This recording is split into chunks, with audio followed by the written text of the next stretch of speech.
have you heard out in the district, I specifically am talking about North Cambridge now, about Galluccio, Anthony Galluccio, and what happened to him?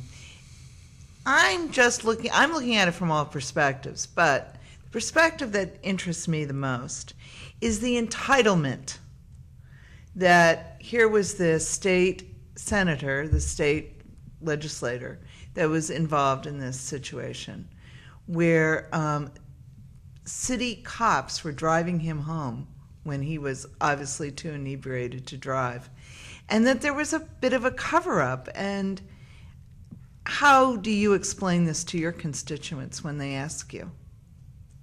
Well, I don't know. I don't pretend to know the facts of that case. Right. So I'm not going to go along with the statement there was a cover-up, nor am I going to disagree with that statement, because I just, I'm a lawyer, and I know that when you get into cases, there's a lot of things you don't know. So I don't know what the police knew, whether this was really their standard procedure. If or somebody else was caught, drunk. Remember, he was never caught behind the wheel drunk. Right, he was picked up. His friend was trying to drive him home. His friend didn't know where he was going. Right. So the cops drove him home. Right. So that's not somebody drunk driving. That's somebody who's drunk and lost. And would the police take him home? I don't know. What would they do for anybody, any voter? Would they do the same thing? I don't know.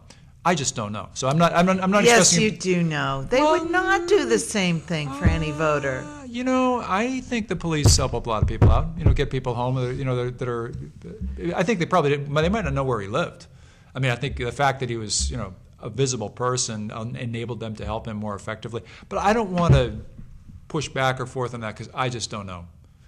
What I do know is that Galluccio is well liked in Cambridge. Galluccio has been out there helping people and attentive to people's needs.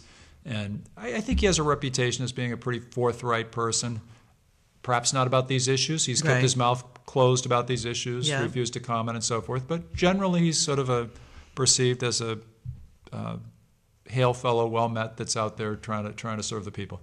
So he has. And you think that will serve him well through this? Oh, I know where it will end up. I have no idea. But that certainly is what he has going for him, is 15 or 20 years of public life in Cambridge, in which, by and large, people kind of like Galluccio, and a lot of people like him a lot. So, that's what it is.